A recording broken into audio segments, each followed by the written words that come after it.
मध्य काल में निर्गुण भक्ति काव्य धारा और निर्गुण भक्ति में भी ज्ञानाश्रयी शाखा के कवि है। ज्ञान मार्गी शाखा के अग्रणी और प्रतिनिधि कवि है कबीर। ज्ञानाश्रयी शाखा। कबीर का जन्म, ये हम थोड़ा कबीर के बारे में कवि परिचय हालांकि ठीक से हमने पढ़ा है, फिर भी पढ़ लेते हैं। कबीर का जन्म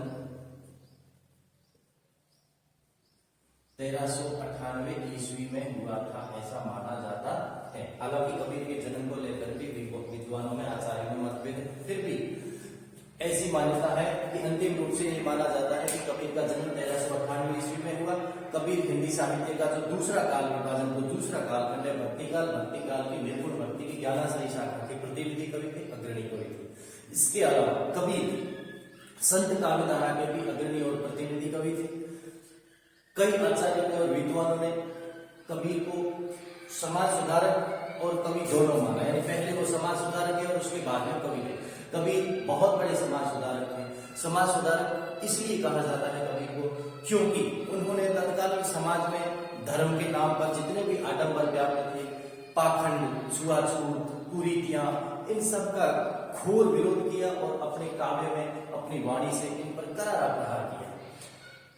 कबीर की भाषा, जिनमें कई भाषाओं का मिश्रण है, राजस्थानी के शब्द है, पंजाबी के शब्द है, गुजराती के शब्द है, पूर्वी हिंदी के शब्द है, अवधी के शब्द है, ब्रज के शब्द है, और इन सब भाषाओं का मिश्रण होने के कारण कबीर की भाषा को आचार्य रामचंद्र शुक्ल ने पंचमेल खिचड़ी या सधुकड़ी भाषा कहा है। यानी साधुओं की भाषा होती है। साधु लोग जहां भी, जिस प्रदेश में भी जाते हैं, वहीं के हो जाते हैं, वहीं की भाषा, वहीं का जो वेशभूषा है उसके अनुकूल हो जाते, इसलिए कबीर की भाषा को सधुकड़ी भाषा या पंचमेली खिचड़ी आता, जिनमें सभी भाषाओं का मिश्रण है। हिंदी साहित्य के एक और बड़े समालोचक आचार्य हजारी प्रसाद द्विवेदी ने कबीर को भाषा का, वाणी का डिक्टेटर कहा। डिक्टेटर, तानाशाह, भाषा का या वाणी का डिक्टेटर कहा। अर्थात कबीर एक ऐसे कवि थे कि उनको जो भी बात कहनी थी वो सीधी सपाट शब्दों में कहते थे, बिना किसी लाग लपेट के सीधे और सपाट बयानी से वो अपनी बात को कहते थे। उनको कोई हिचक नहीं थी, कोई झिझक नहीं थी, कोई भय नहीं था, और इसीलिए कबीर को वाणी का या भाषा का डिक्टेटर अर्थात तानाशाह कहा जाता है। अब हम कबीर का जो अध्याय है जिसमें उन्होंने क्या कहा इसके बारे में पढ़ेंगे। उनका एक पहला दोहा है, कबीर के दोहे यहाँ पर लिए गए। इसके अलावा हमने साहित्य में भी पढ़ा कि कबीर का जितना भी साहित्य है वो मौखिक रूप में ही था, क्योंकि कबीर स्वयं बिल्कुल पढ़े हुए नहीं थे, लेकिन उनको श्रुत ज्ञान था, वो बहुश्रुत थे, बहुत कुछ उन्होंने सुन रखा था। सारे वेदों का, शास्त्रों का, पुराणों का जो ज्ञान है वो उन्होंने आत्मसात किया था, और इसीलिए कबीर ने जो कुछ भी कहा वो अपने जीवन का, उनका भोगा हुआ अनुभव था। कबीर के सारा काव्य जो मौखिक रूप था उसको लिखित रूप दिया था उनके शिष्य धर्मदास ने। कबीर की जो रचनाओं का संग्रह है,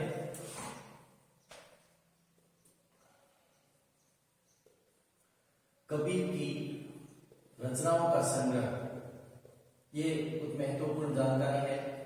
कबीर की रचनाओं का संग्रह जिस ग्रंथ में या जिस पुस्तक में है उसको बीजक कहते हैं। बीजक क्या है? बीजक एक ग्रंथ है जिसमें कबीर की रचनाओं का संकलन किया था, और ये संकलन किसने किया था? कबीर की रचनाओं का संकलन किया था उनके शिष्य धर्मदास ने। कबीर के शिष्य थे धर्मदास।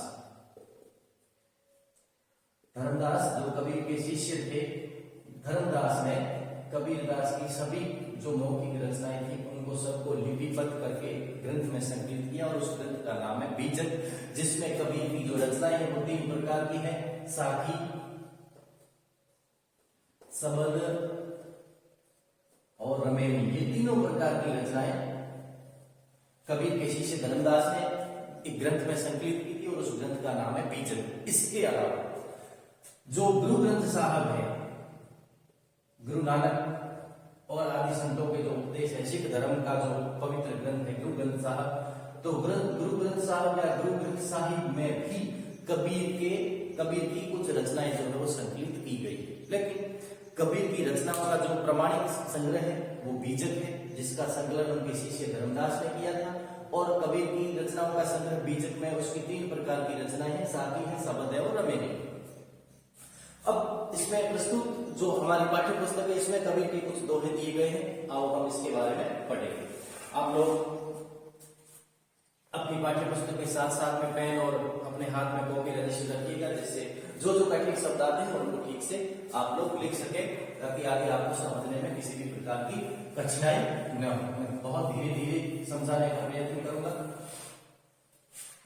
पहला दोहा है कबीर का, त्याग तो ऐसा कीजिए सब कुछ एक ही बार, सब प्रभु का मेरा नहीं नीचे किया विचार। इस पहले दोहे में कबीर ने त्याग के महत्व को बताया है। व्यक्ति की, मानव की प्रवृत्ति होती है संग्रह करना, त्याग नहीं करना, संग्रह करना, लेकिन कबीर इसके विपरीत ये बताते हैं कि हमें कभी भी संग्रह नहीं, त्याग के महत्व पर ध्यान देना चाहिए।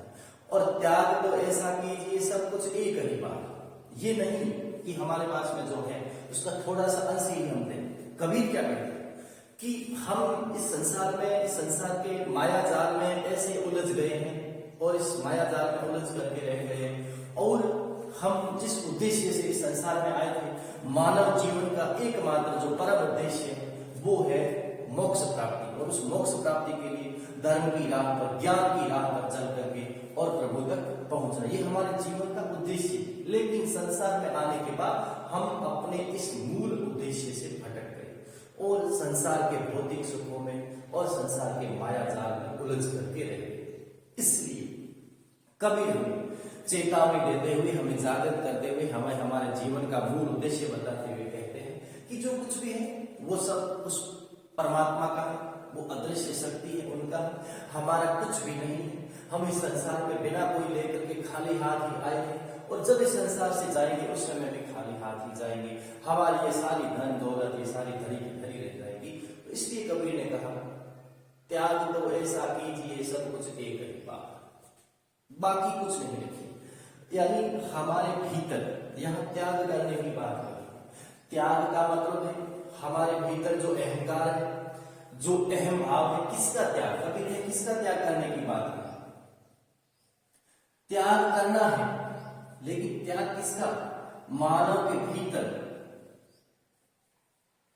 हमारे भीतर, हम भी मानव है, हम भी प्राणी है, हम भी जीवात्मा है, हमारे भीतर जो विकार है, विकार, मोह के बंधन, जो विकार है, जो मोह के बंधन है, और सबसे बड़ी बात है कि हमारे भीतर जो अहम अर्थात अहंकार की जो भावना है, तो इस अहम भाव का ये सारे मोह के बंधन, ये विकार, ये लोभ, ये छल कपट, ये सारे के सारे, इसको जो है वो दुर्गुण कहा गया है। ये सब हमारे दुर्गुण हैं और हमारे शत्रु हैं, मानव के शत्रु हैं। इसलिए कबीर ने इन सब दुर्गुणों का त्याग करने की बात की है कि जो भी विकार है, जो भी हमारे भीतर दोष है, विकार है, मोह माया के जो बंधन है, अहंकार की जो भावना है, अहम की भावना है, मेरे अपने पराये की भावना है, इन सब बातों का, इन सब दुर्गुणों का, इन सब विकारों का कबीर कहते हैं त्याग कर दीजिए। और ऐसा कीजिए, इस प्रकार इसको त्याग कीजिए, सब कुछ एक ही बार, एक बार में ही सारे विकारों को त्याग करके और निर्मल हो जाइए और अपने आप को परमात्मा की शरण में सुपुर्द कर दीजिए। त्याग को ऐसा कीजिए सब कुछ एक ही बार, सब प्रभु का मेरा नहीं नीचे किया विचार। और उसके बाद जब मानव अपने सारे दुर्गुणों का, उसके भीतर सारे जो विकार व्याप्त है, जो मोह माया के बंधन है, जो अहम की भावनाएं हैं, इन सब का जिस दिन मानव त्याग कर देगा, उस दिन मानव का चित्त जो है वो निर्मल हो जाएगा, मल से रहित हो जाएगा, पावन हो जाएगा, उसकी विचारधारा पवित्र हो जाएगी। और फिर कबीर ने कहा, और हमारे अंदर ये भावना होनी चाहिए, त्याग करने के बाद में भी किसी प्रकार का दुख नहीं होना चाहिए, त्याग के बाद में किसी प्रकार का पश्चाताप नहीं होना चाहिए। क्योंकि अगली पंक्ति में क्या कहा? अगली पंक्ति में कहा, सब प्रभु का मेरा नहीं, क्योंकि हमने जो कुछ भी अर्जित किया, अच्छा अथवा बुरा, जो भी हमने इस संसार में आकर के धन दौलत सुख संपत्ति भौतिक सुख जो कुछ भी विलास हमने प्राप्त किया, वो सब कुछ प्रभु का मेरा है। सब कुछ जो कुछ भी हमारे पास है वो उस प्रभु का है, मेरा नहीं। यानी मेरा कुछ भी नहीं, मेरा नहीं अर्थात मेरा कुछ भी नहीं है। ये भावना जिस दिन प्रत्येक मानव के अंदर आएगी, मेरा नहीं। यहाँ पर इसी को अहंकार कहा है, मेरा नहीं। ये अहंकार है कि मेरा, ये सब कुछ मेरा, यही अहंकार है। और जिस दिन इस अहंकार की भावना का व्यक्ति त्याग कर देगा, उस दिन उसके अंदर ये भावना जागृत होगी कि सब प्रभु का मेरा नहीं, अर्थात मेरे पास में जो कुछ भी है वो उस परमात्मा का है, जो कुछ भी मुझे मिला वो परमात्मा ने दिया। अगर देने वाला वही है तो वो और देता रहेगा। इसलिए जो कुछ सब कुछ प्रभु का मेरा नहीं, निश्चय किया विचार। निश्चय यानी निश्चित रूप से निश्चय किया विचार। ऐसा निश्चित रूप से आप विचार कर लीजिए कि हमारे पास में जो कुछ भी है, हमने जो कुछ भी अर्जित किया है, वो सब कुछ हमने कुछ नहीं अर्जित किया, वो विधाता ने, वो परमात्मा ने, वो प्रभु ने हमें दिया है। सब प्रभु का मेरा नहीं, मेरा कुछ भी नहीं है। यह सोच करके हमारे पास में जो कुछ भी है, धन दौलत माया मोह के बंधन, हमारे विकार अहंकार अहम की भावना, इन सब का त्याग कर दीजिए और अपने आप को, अपने मन को ये समझाइए कि जो कुछ भी है वो प्रभु का है। ऐसा निश्चय करके अपने मन में विचार कीजिए और प्रभु की शरण में चले जाइए, जिससे हमारा चित्त, हमारा मन जो है वो निर्मल हो जाएगा, सारे मोह के बंधन मिट जाएंगे और हम उस परम पिता की भक्ति में लग जाएंगे, जिससे हमें हमारा मोक्ष होगा। यही हमारे जीवन का अंतिम और एकमात्र उद्देश्य है। इसलिए कबीर ने इस दोहे में त्याग के महत्व को बताते हुए कहा कि हमें सबका त्याग कर देना चाहिए। धन दौलत सुख, यानी कि ये संसार है, ये भी एक झूठा सैमल के फूल के समान है, एक तारे के समान है जो रात को टिमटिमाता है और सूर्योदय होते ही न जाने कहां लुप्त हो जाता है। ये तो हमारा जीवन क्षण भरपूर है, पानी का एक बुलबुला है जो क्षण भर के लिए उठता है और विलुप्त हो जाता है। उसी प्रकार ये जीवन भी क्षण भर का है, न जाने कब नष्ट हो जाएगा। इसलिए संसार में संचय नहीं करना है। जो कुछ भी है वो सब कुछ परमपिता परमेश्वर का है, परमात्मा का है, ईश्वर का है, उसने हमें दिया है और उसी को हमें सुपुर्द कर देना है। जो कुछ है तेरा, सब कुछ है प्रभु, सब तुमने मुझे दिया और मैं ये सारा तुम्हारा दिया हुआ तुम्हारे चरणों में अर्पण करता हूँ, मेरा कुछ भी नहीं है। ऐसा विचार करके भगवान की शरण में चले जाना चाहिए। ये इस दोहे का जो मूल भाव है कबीर ने हमें बताया। दूसरे दोहे में उन्होंने कहा, सुनिए गुण की वार्ता और गुण लीजिए नाही, हंस चीर को कहत है नीर सो त्यागे चाही। दूसरे दोहे में देखो, पहले दोहे में त्याग के महत्व को बताया और दूसरा जो दोहा है उसमें कबीर ने गुण, सुनिए गुण की वार्ता, दूसरे दोहे को ठीक से समझिएगा, सुनिए गुण की वार्ता और गुण लीजिए नाही। कबीर ने यहाँ पर संगति के महत्व पर को भी स्पष्ट किया और साथ ही साथ में ये बात भी कही कि इस संसार में हम इधर उधर की बातें सुने, इससे कोई फायदा नहीं। कहां पर क्या हो रहा है, किसका झगड़ा किसके साथ में हुआ, कौन कैसे किस प्रकार से, हमें इससे कोई मतलब नहीं। कबीर ने कहा अगर हमें संसार में कुछ सुनना ही है तो गुणी जनों की बातें सुनो, अच्छे लोगों की, गुणवान लोगों की बातें सुनो। सुनिए गुण की वार्ता। वार्ता का मतलब है बार बार सुनिए और बार बार सुनिए, लेकिन किसको? गुण की यानी जो ज्ञान की बातें हैं। सुनिए गुण की बात है, ज्ञान की बातों को बार बार सुनिए गुण की बात, जो गुणी जनों की बात है, जो विद्वानों की बात है, जो सज्जनों की बात है, जो साधु संत महात्मा महापुरुषों की जो बातें हैं, जो उपदेश है, उनको बार बार सुनिए गुण की वार्ता अवगुण लीजिए नहीं। और कभी भी अपने जीवन में अवगुण यानी ओछे लोगों की, बुरे लोगों की संगत नहीं करनी चाहिए। अवगुण का मतलब है अवगुण लीजिए नहीं, ग्रहण नहीं करने चाहिए। अवगुणों को कभी अपनाना नहीं चाहिए। हमें अपने जीवन में कभी भी अवगुण को, दुर्गुणों को, बुरी बातों, विकारों को लीजिए नहीं लेना चाहिए, अपनाना नहीं चाहिए। और जीवन में बार बार सुनना चाहिए। क्या सुनना चाहिए? ज्ञान की बातें सुनिए, गुण की वार्ता, बार बार जीवन में ज्ञानी लोगों की बातें सुनिए, साधु संत महापुरुषों की बातें सुनिए, विद्वानों की बातें सुननी चाहिए।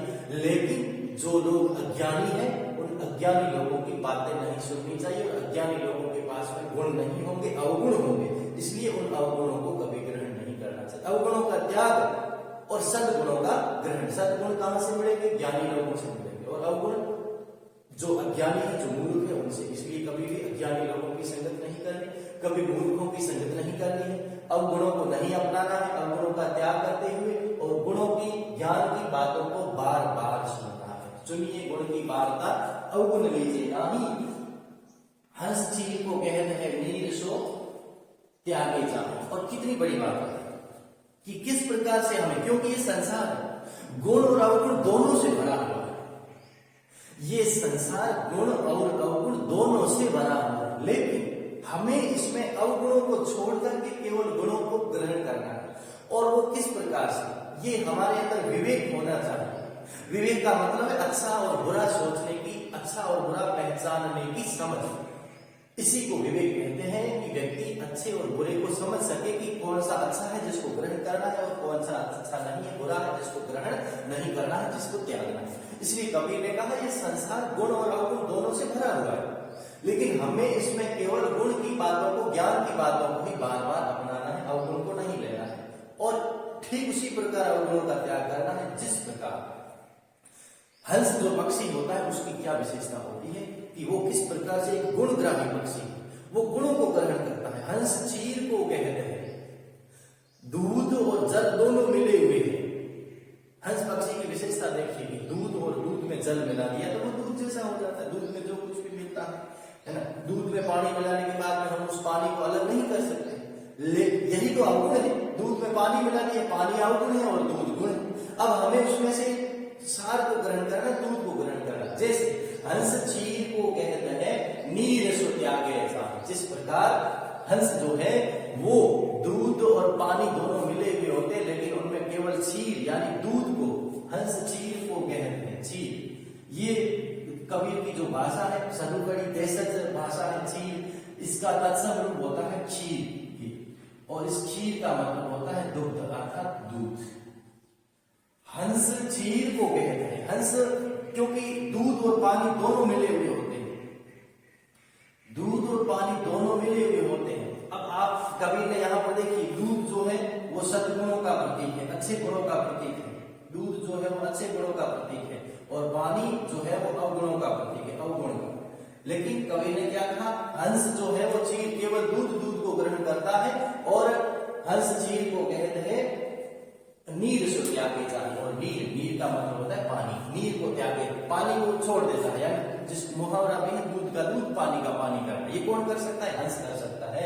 कि हंस दूध और पानी दोनों मिले हुए होते हैं, उनमें से दूध को पी जाता है और नीर से त्यागे चाहिए, पानी का त्याग कर देता है। अर्थात उसी प्रकार हमें भी इस संसार में दूध रूपी सद्गुणों को तो ग्रहण करना है, और नीर अर्थात जल यानी पानी रूपी जो अवगुण है उनका त्याग करना है। हमारा विवेक ऐसा होना चाहिए हंस के समान। नीर क्षीर विवेक कहते हैं जिसको, नीर और क्षीर दोनों को अलग अलग कर सके, ऐसा विवेक हमें होना चाहिए। इसलिए कबीर ने कहा कि बार बार हमें ज्ञानी लोगों की बातें सुननी चाहिए, जिससे हमें संसार में गुण और अवगुण दोनों की पहचान हो सके। और जिस दिन हमें गुण अवगुण की पहचान हो जाएगी, उस दिन जैसा कि शास्त्रों में महापुरुषों ने कहा है कि हमें सदैव गुण को अपनाना चाहिए और अवगुणों का त्याग करना चाहिए। तो इस प्रकार कबीर ने दूसरे इस दोहे में अच्छी संगति के बारे में और संसार में अच्छे गुण अपनाने के बारे में कहा है, और अवगुणों का, दुर्गुणों का, विकारों का त्याग करने को कहा है। जैसे हंस जो है वो केवल दूध को ग्रहण कर लेता है और नीर को अलग करके छोड़ देता है, पानी का त्याग कर देता है, उसी प्रकार यहाँ कबीर ने दूध अर्थात क्षीर है उसको सद्गुण माना है और नीर को यानी पानी को अवगुण माना है। अब ये हम पर निर्भर है कि हम इसमें से किसको ग्रहण करते हैं। लेकिन शास्त्रों और विधि ने जैसा बताया है कि हमें संसार, जो ये संसार गुण और अवगुण दोनों से भरा हुआ है, लेकिन हमें केवल सुनिए गुण की वार्ता, बार बार हमें गुणों को ग्रहण करना चाहिए, गुणों की बातें सुननी चाहिए, ज्ञान की बातें सुननी चाहिए। अवगुण लीजिए नहीं, और कभी भी अवगुणों को ग्रहण नहीं करना चाहिए। जैसे दूध और जल में मिले हुए होते हैं, तो उसमें से केवल हंस दूध को ग्रहण करता है, जल को ग्रहण नहीं करता। तो इस प्रकार इस दोहे में कबीर ने अच्छे गुणों को अपनाने की बात कही है और अवगुणों को, दुर्गुणों को, व्यसनों को, विकारों को छोड़ने की बात कही। अगला दोहा है, छोड़े जब अभिमान को सुखी भया सब जीव, भावे कोई कछु कहे मेरे ही निज पीव। फिर अगले दोहे में देखिए, छोड़े जब अभिमान को, इसमें कबीर ने मानव को, हम सब प्राणी जो है, जीवात्मा जो है, परमात्मा का अंश है, सभी जीवों को, अर्थात विशेष रूप से इस दोहे में कबीर ने हम मानव को, मनुष्य को क्या कहा है, छोड़े जब अभिमान। अभिमान का मतलब है अहंकार। इस दोहे में कबीर ने बस एक ही बात को छोड़ने को कहा है, और वो क्या है, ये जो मानव का सबसे बड़ा शत्रु है, ये सबसे बड़ा जो है वो अवगुण है, और वो अवगुण क्या है? अभिमान अर्थात अहंकार।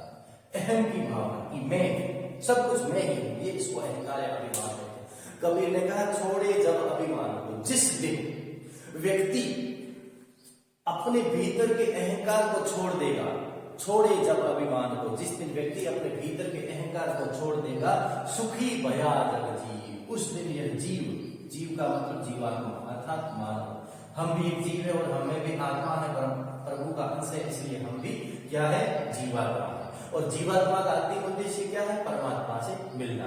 तो कबीर ने क्या कहा? छोड़े जब अभिमान को, जिस दिन ये जीवात्मा यानी जिस दिन मानव अहंकार को छोड़ देगा, उस दिन वो इस संसार में सुखी हो जाएगा, उसके सारे दुख स्वतः ही दूर हो जाएंगे। संसार में जो व्यक्ति, हर व्यक्ति आज के समय में दुखी है, हर व्यक्ति को कहीं न कहीं किसी न किसी प्रकार का दुख, लेकिन उस दुख का मूल कारण जो हो क्या है? अहंकार। और कभी अहंकार सारे दुर्गुणों की जड़ है। जिस दिन व्यक्ति अभिमान को छोड़ देगा, जिस दिन अहंकार का त्याग कर देगा, उस दिन ये समझिए कि उसने सारे दुर्गुणों का त्याग कर दिया, उसका चित्त निर्मल हो जाएगा, उसका मन पवित्र हो जाएगा, और उसके बाद वह सुखी भया जीव, जो जीव है वो सुखी हो जाएगा, यानी उसके सारे दुख स्वतः ही अपने आप ही दूर हो जाएंगे, क्योंकि सारे दुखों की जड़ जो है, दुखों का जो मूल है वो अहंकार है। इसलिए कबीर ने संसार में सुखी रहने के लिए किसका त्याग करने की बात कही? अभिमान, अहंकार की, दंभ की। घमंड नहीं होना चाहिए व्यक्ति को, लेस मात्र भी कितना भी बड़पन प्राप्त कर ले, लेकिन हमारे भीतर कभी भी अहम की भावना, अहंकार की भावना नहीं आनी चाहिए। और जिस दिन अभिमान का त्याग हो जाएगा, जिस दिन व्यक्ति अहंकार से रहित हो जाएगा, उस दिन उसका जीवन सुखी हो जाएगा, सुखी भया, उसका जीवन सुखी हो जाएगा, उसके सारे दुख स्वतः ही नष्ट हो जाएंगे, कोई दुख होगा ही नहीं। सुखी भया जीव भावे कोई कछु कहे मेरे ही निज पीर। और अहंकार का त्याग होने के बाद में उसको इस बात का दुख नहीं रहेगा कि संसार के लोग मेरे बारे में क्या कहेंगे, उनको जो कहना है वो कहे, भावे सोई जो कछु कहे, भावे जिसको जो अच्छा लगे सोई वही कछु कहे, कुछ भी कहे। संसार के लोगों की बातों की परवाह व्यक्ति कब करता है? जब उसमें अहम का भाव होता है। जब हमारे भीतर अहंकार है तो हम भी ये परवाह करते हैं, हमें इस बात की चिंता रहती है कि उस फला व्यक्ति ने मेरे बारे में ये कैसे बोल दिया, और फिर अहंकार के कारण हमारे अंदर बहुत जो है वो भयंकर क्रोध की ज्वाला उगलती है, और क्रोध सारे दुर्गुणों की जड़ है। और क्रोध में आकर के हम जो है वो संसार में हर व्यक्ति से पल पल लड़ते रहते हैं, झगड़ते रहते हैं, हमारा भी नुकसान करते हैं, सामने वाले का भी नुकसान करते हैं, क्योंकि हम संसार के लोगों की बातों की परवाह करते हैं कि लोग क्या कहेंगे। लेकिन लोगों की बातों की परवाह हम नहीं करेंगे कब? जब हमारे भीतर का अहंकार नष्ट हो जाएगा। जिस दिन हमारे भीतर का अहम भाव नष्ट हो गया, उस दिन मानव का मन पवित्र हो जाएगा, सारे दुख दूर हो जाएंगे, भावे सोई जो कछु कहे। और उसके बाद में लोगों को जो कहना है, भावे सोई, जिसको जो भावे, भावे यानी अच्छा लगे, जिसको जो अच्छा लगे कछु कहे, वो कहे मेरे ही निज पीव। अब मुझे लोगों के बातों की परवाह नहीं है। पहले मुझे मुझे हृदय से चोट पहुंचती थी कि उस व्यक्ति ने मेरे बारे में ऐसा क्यों कहा, लेकिन अब नहीं। अब भावे जो सो कछु कहे, जिसको जो अच्छा लगे वो कहे, मेरे परवाह नहीं है। अब मुझे किसकी परवाह है? मेरे ही। अब मुझे किसकी परवाह है? मेरे ही, यानी मेरे हृदय में, मेरे ही निज पीव। ये निज पीव है। निज पीव का मतलब है मेरी परमात्मा, मेरे ही निज पीव। अब तो मेरे हृदय में मेरे ही निज पीव। अब मेरे हृदय में मेरे परमात्मा, मेरे प्रभु, वही मेरे प्रियतम है, वही मेरे सब कुछ है। अब तो मेरे हृदय में प्रतिपल मेरे परमात्मा विराजमान है, मैं उनका एकमात्र अंश हूं। अब मुझे संसार के लोगों की कोई परवाह नहीं है कि लोग मेरे बारे में क्या कहते हैं, क्या नहीं कहते हैं, क्योंकि मानव जीवात्मा के भीतर का जो अहम भाव है वो नष्ट हो गया, उसके सारे दुख स्वतः ही दूर हो गए। और अब जिसको जो अच्छा लगे वो कहे, मुझे किसी की कोई परवाह नहीं है, मेरे ही निज पीव। अब मेरे परमात्मा सदैव मेरे हृदय में विराजते हैं। जैसे कहते हैं घट घट में ईश्वर का निवास है, मैंने अपने भीतर के ईश्वर को, मेरे परमात्मा को देख लिया है, और मैं उन्हीं की परवाह करता हूँ, रात और दिन उन्हीं का ध्यान करता हूँ। इसलिए संसार से मेरा ध्यान हट गया है। इसलिए लोग क्या कहते हैं, उसकी मुझे कोई परवाह नहीं।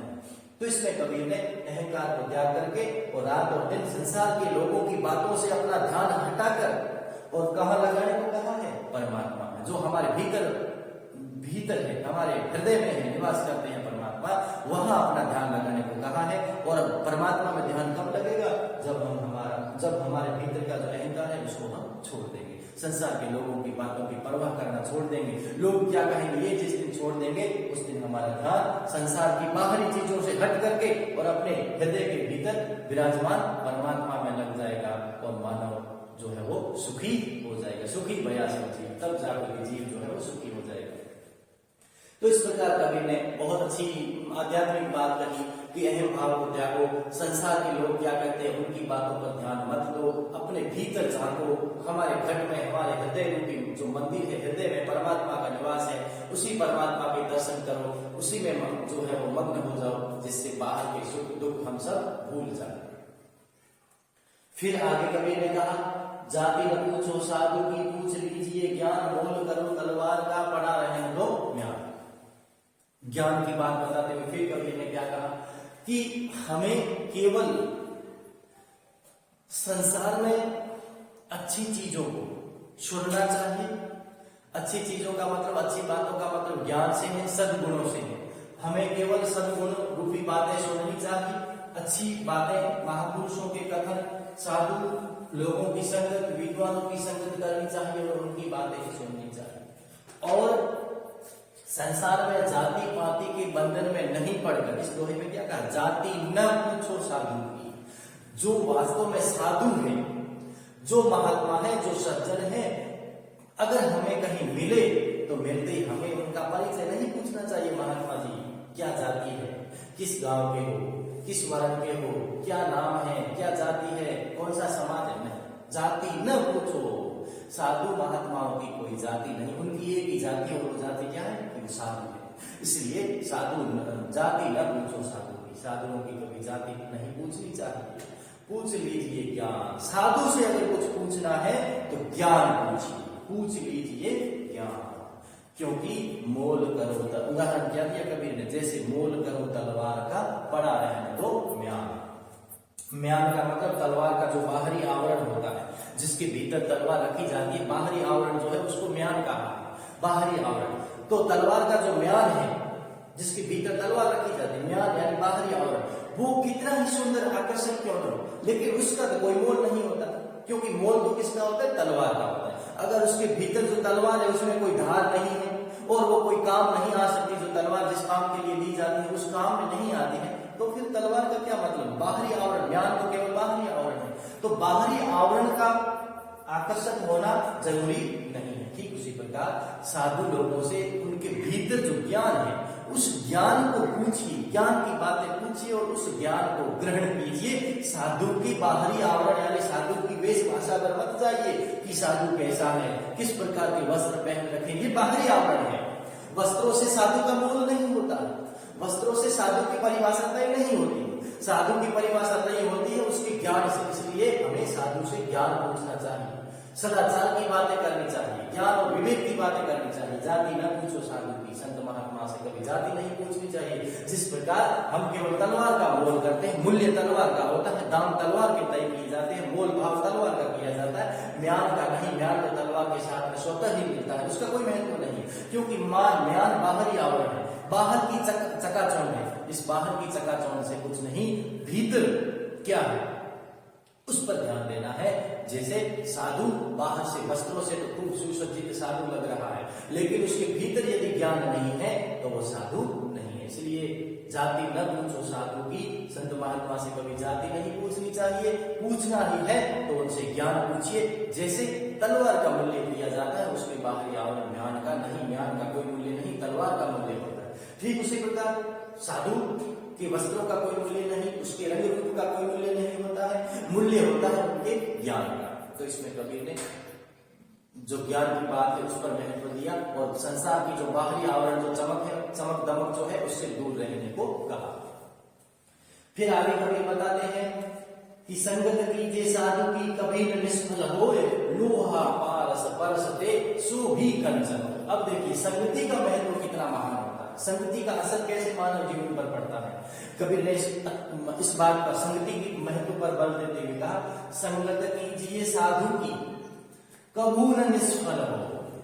साधु संगत कीजिए साधु की, संगत कीजिए साधु की। साधु का मतलब महात्मा, अच्छे लोग, महान लोग, सज्जन लोग। महात्मा, सज्जन, महात्मा अच्छे लोगों की संगत करनी चाहिए, सज्जनों की संगत करनी चाहिए। संगत कीजिए साधु की, संगत, संगत का मतलब संगति करना, साथ साथ चलना, संगति करना, साथ में रहना, संगति करना। किसकी संगति करनी चाहिए? संगत कीजिए साधु की, कभी भी निष्फल हो, निष्फल।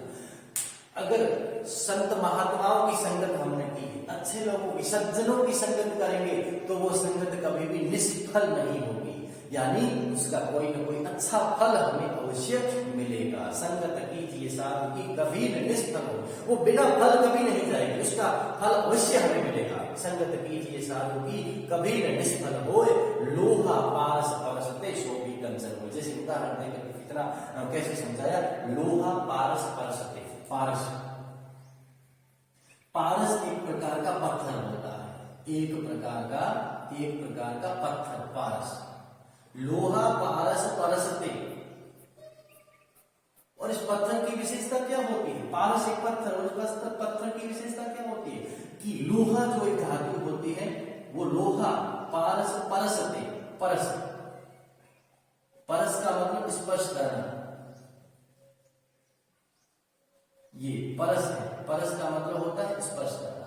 लोहा पारस परसते, लोहा, लोहे जैसी कठोर धातु जब पारस पत्थर का स्पर्श करती है, लोहा पारस परसते, जब लोहा पारस पत्थर का स्पर्श करती है, सो भी कंचन हो, तो वो लोहा भी किस में बदल जाता है? कंचन में। यानी कंचन यानी क्या होता है? स्वर्ण, सोना।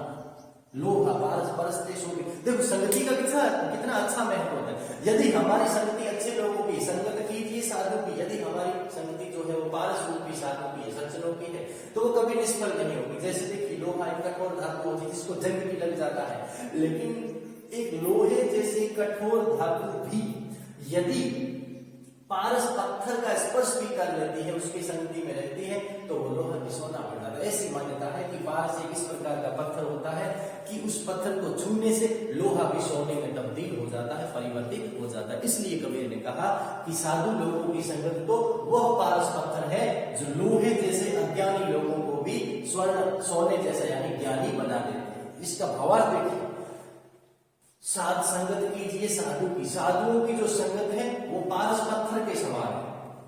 जैसे पारस पत्थर लोहे को सोना बना देता है, उसी प्रकार साधु रूपी पारस लोगों की संगत करने से लोहे रूपी, लोहा, यहां ये लोहा किसका प्रतीक है? अज्ञान का।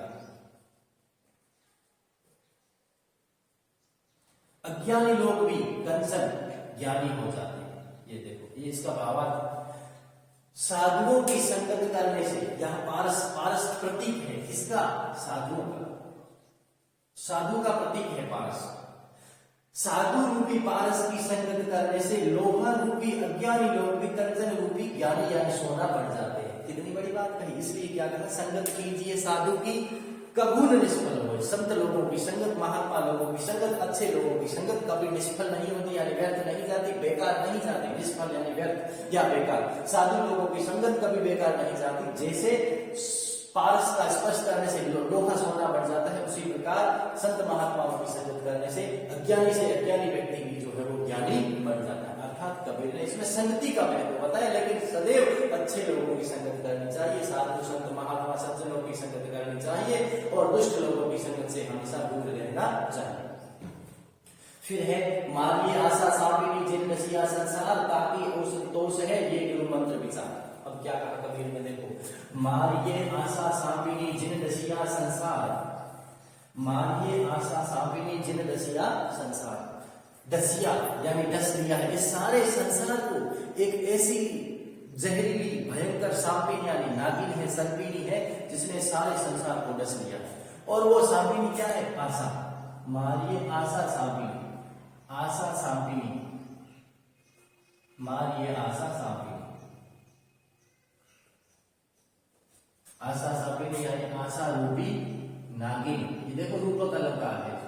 हमारी जो आशाएं होती है, आशा, उम्मीद, और यही बाद में जो है वो लोभ का स्वरूप ले लेती है, लालच का स्वरूप ले लेती है। किसका?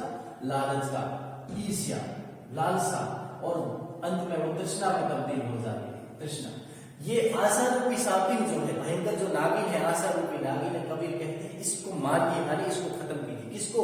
हमारे भीतर का जो लोभ है, हमारे भीतर का जो लालच है, हमारे भीतर की जो तृष्णा है, इस तृष्णा को मारो। ये तृष्णा रूपी सापिन, ये लोभ रूपी सापिन, ये लालच रूपी नागिन, ये आशा रूपी नागिन, मारिए, इसको खत्म कर दीजिए। यानी हमारे भीतर के सारे लोभ लालच है उसको नष्ट कर दीजिए, क्योंकि इस सापिनी ने, इस तृष्णा रूपी नागिन ने दसिया संसार, सारे संसार को दस कर लिया है। यानी इसका जहर ऐसा है जो सारे संसार के ऊपर इसके जहर का असर हो गया। अर्थात संसार के लोग बिना लालच के, बिना लोभ के रह नहीं सकते। तृष्णा ने सबको घेर रखा है और सबको जो है 5 के बाद में 25, 25 से 50, 50 से 100, 100 से 1000, 1000 से लाख, लाख से करोड़, करोड़ से अरब, अरब से खरब, खरब से पृथ्वी का राज्य, पृथ्वी से स्वर्ग, आकाश पाताल सबका राज्य चाहिए। यानी महत्वाकांक्षाएं, अर्थात इच्छाएं, तृष्णाएं कभी खत्म नहीं होती है। इसलिए कबीर ने कहा कि इससे यही अच्छा है कि पैदा होते ही इस तृष्णा रूपी, आशा रूपी इस भयंकर जहरीली नागिन को मार दीजिए। अपने भीतर की सारी महत्वाकांक्षाओं को, अपने भीतर की सारी लालच और तृष्णाओं को मार दीजिए। जिन नसिया जिसने सारे संसार को नस रखा है, इसलिए इससे बचने का एक तरीका है, सदैव इनसे दूर रहिए, इनको मारिए। जिन नसिया संसार, ताकि औसतों से, लेकिन इस आशा रूपी सापिनी को मारेंगे कैसे? ये दिखाई तो नहीं दे रही है कि लाठी लेकर के इस नागिन को मार दिया, लेकिन इसको मारने का उपाय भी, मंत्र क्या बताया कबीर ने? ताकि औसतों से है, औसत। देखिए किसकी औसत? औसत का मतलब है ना दवा डालना होता है, दवा, औषधि, दवा। किसकी दवा? इस आशा रूपी नागिन की दवा। और वो दवा है क्या? तोष है। ताकि औसत तोष है, तोष का मतलब होता है संतोष। ये इसकी दवा है। जिस दिन हमारे भीतर ये भाव आ जाएगा, किसका भाव? संतोष का, कि नहीं मेरे पास में सब कुछ है, मुझे कुछ नहीं चाहिए, ये संतोष, इसको संतोष कहते हैं। और जब संतोष की प्राप्ति हो जाएगी तो किसी भी धन की इच्छा नहीं रहेगी। न घोड़े रूपी धन चाहिए, न गाय रूपी धन चाहिए, न हाथी रूपी धन चाहिए, गौधन, गज धन, वाज धन और रतन धन खान। जब आवे संतोष धन, सब धन धूलि समान। जिस दिन हमारे भीतर ये प्रवृत्ति आ जाएगी, जिस दिन संतुष्टि हो जाएगी, सब धन धूलि समान, सारे धन जो है वो धूल के समान हो जाएंगे। तो ये आशा रूपी सापिनी, इस भयंकर तृष्णा रूपी नागिन को मारने की दवा क्या है? संतोष है। ताकि औसतोष है, इसको मारने की दवा ये संतोष ही एक ऐसा धन है जो आशा रूपी नागिन को मार सकता है।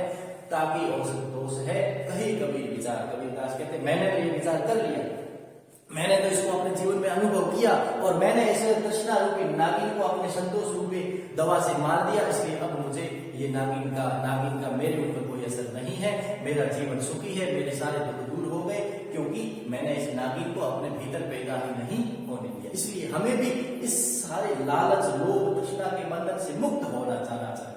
और मुक्त कब होंगे? जब हमारे भीतर ये भावना आए। किस प्रकार का भाव? संतोष का, कि जो कुछ भी हमारे पास है वो बहुत है, बस इतना, हमें कुछ नहीं चाहिए, जो कुछ भी है वो हमारे पास बहुत है। और अगर कमी है तो ईश्वर अपने आप देगा, क्योंकि देने वाला वो है। जिसने जन्म दिया है वो पालन भी करेगा, जिसने हमें पैदा किया है, जिसने हमें जन्म दिया है, तो पालन करना भी उसका कर्तव्य है, वो करेगा। बस हम संसार में आए हैं, अपना कर्तव्य करते रहे, अपना कर्म करते रहे और परिणाम हमेशा ऊपर वाले पर छोड़ दे, और जो भी परिणाम मिलता है उससे ही संतुष्ट हो जाए। बस ये सबसे बड़ा धन है, संतोष। जब तो इसलिए कबीर ने कहा ताकि वो संतोष है, कहे कबीर विचार। तो इसमें कबीर ने लोभ, लालच, तृष्णा इन सब का त्याग करते हुए और जीवन में संतुष्ट प्रवृत्ति अपनाने की बात कही है। संतोषी होना चाहिए, किसी प्रकार का लालच, तृष्णा नहीं होनी चाहिए। और फिर देखिए अंतिम दोहा इसमें कबीर का जो है, कागा काको धन हरे, कोयल काको देत, मीठे वचन सुनाए के जग अपनौतन। कितनी बड़ी बात है। देखो इसमें कबीर ने वाणी के महत्व पर, बोली के महत्व पर बताया कि बोलने से ही हम संसार में अच्छे और बुरे हो जाते हैं। हमारी ये वाणी ही है, रचना ही है, जीव ही है कि उसके कारण कोई तो संसार के लोगों को बहुत प्रिय हो जाता है तो कोई बहुत अप्रिय होता है। इसका कारण क्या है? जैसे उदाहरण देते हुए कबीर ने कहा कागा काको धन हरे। कागा, कागा काको धन हरे, कागा का मतलब होता है कौवा। कागा काको धन हरे, किसका? काको यानी किसका धन हरे ले जाता है? कौवा, कौवा भी एक पक्षी है, कौवा पक्षी है। कौवा कोई किसी का धन चुरा करके तो नहीं ले जाता है। कोयल काको दे, और कोयल किसी को कमा करके नहीं देती, धन ला करके नहीं देती। देखिए कौवे और कोयल में कितना अंतर है। कि कोयल को सब पसंद करते हैं। जब भी कोयल बोलती है लोगों को बहुत प्रिय लगती है, कर्ण प्रिय ध्वनि होती है, कानों को प्रिय लगती है, इसलिए उसको कर्ण प्रिय कहते हैं। कि एक बार और बोले, जब कोयल बोलती है ना, कान देख करके सुनते हैं कि सुनिए सुनिए कोयल बोल रही है, और बोले ऐसी इच्छा होती है, सुनना चाहते हैं। और यदि कौवा बोलता है सबको कड़वा लगता है और पत्थर लेकर के उसको भगाते हैं। लेकिन कबीर ने कहा बेचारे कौवे ने किसी का क्या बिगाड़ा, कागा काको धन हरे, कौवे ने किसी का धन नहीं चुराया। और कोयल जो इतनी प्रिय लगती है, कोयल काको दे दो, कोयल किसी को धन कमा करके नहीं देती है, लेकिन फिर भी कोयल प्रिय लगती है और कौवा प्रिय नहीं लगता। इसका कारण क्या है? अगली पंक्ति में क्या था? मीठे वचन सुनाएंगे जग अपनो करिले। लेकिन फर्क क्या है कि कोयल मधुर वाणी में बोलती है, मीठे वचन। कोयल कैसे बोलती है? मीठी बोल बोलती है, यानी मीठी जुबान से बोलती है, इसलिए सबको प्रिय है। जग अपनो करिले, तो जग यानी संसार अपना, कोयल ने सारा संसार को जीत लिया, यानी कि सारे संसार को कोयल अच्छी लगती है और कौवा किसी को भी अच्छा नहीं लगता है। ये केवल इस जुबान के कारण है, इस जीव के कारण है, इस रचना के कारण है, इस वाणी के कारण। इसलिए हमें संसार में सदैव मृदुभाषी होना चाहिए। इस दोहे में कवि कहना क्या चाहते? दोहे का मूल भाव क्या है कि हमें संसार में सभी के साथ में प्रेम पूर्वक मिलजुल करके मीठे बोल बोलने चाहिए, मधुर स्वभाव रखना चाहिए, मृदुभाषी होना चाहिए, कभी भी हमें कड़वा नहीं बोलना चाहिए। क्योंकि तलवार के घाव तो भरे जाते हैं, लेकिन शब्दों के घाव कभी भरे नहीं जाते हैं। इसलिए शब्द सोच कर बोलिए, शब्द के हाथ न पाव, एक शब्द हर्षित करे, एक शब्द करे घाव। एक शब्दों का ही फेर है, जुबान का ही फेर है। एक शब्द ऐसा मृदु, एक शब्द हर्षित करे। यदि हम मीठे बोलते हैं तो हर्षित सारा संसार प्रसन्न हो जाता है, और अगर कड़वे बोलते हैं एक शब्द करे घाव। शब्द सोच, इसलिए हमें शब्द सोच कर बोलने चाहिए, क्योंकि शब्दों के हाथ पांव नहीं होते हैं। यही इसी प्रकार का धोखा जो कबीर ने भी कहा, कोयल काको काका काको धन हरे, कोयल काको दे। कौवा किसी का धन चुराता नहीं और कोयल किसी को कमा करके देती नहीं, फिर भी कोयल सबको प्रिय है और कौवा किसी को प्रिय नहीं। उसका कारण क्या है? कारण यही है, कोयल मधुर वाणी में बोलती है और कौवे के बोल जो है वो कड़वे होते हैं। इसलिए हमें भी संसार में कोयल के समान मीठे वचन बोलने चाहिए, कौवे की तरह कभी भी कड़वा नहीं बोलना चाहिए। और मीठे वचन सुना के जग अपनो करिले। यदि हम प्रिय बोलते हैं, मृदुभाषी है, तो सारा संसार जो है वो हम सारे संसार को प्रिय हो जाते हैं। इसलिए कवि ने कहा मीठे वचन बोलो, सदैव मृदुभाषी होना चाहिए, सदैव मीठे वचन बोलने चाहिए। तो इस प्रकार से ये जो संत वाणी का पहला जो भाग था, पहला जो चैप्टर, पहला जो टॉपिक है, कबीर उनके दोहे जो हमने पढ़े, और मैं उम्मीद करता हूं आप इसको बार बार रिवाइज करेंगे, बार बार इसको समझेंगे, धीरे धीरे समझेंगे, अपनी पुस्तक से अपनी किताब साथ में लेकर के, और साथ ही साथ में कठिन शब्दों के अर्थ भी लिखते जाएंगे, जिससे आपको आसानी से समझ में आएगा। और मैं आप सबसे, जो भी श्रोता मुझे देख रहे हैं, मैं सबसे रिक्वेस्ट करूंगा, विशेष रूप से मेरे स्टूडेंट से, कि आप इसको मेरे YouTube चैनल हिंदी वाले गुरुजी पर जाकर के और सब्सक्राइब कीजिएगा, लाइक कीजिएगा, और उसके बाद में इसको सुनेंगे। बहुत बहुत धन्यवाद। आगे की कड़ी में अगले जो संत है तुलसीदास, उसको हम पढ़ेंगे। तब तक के लिए जय हिंद, थैंक यू।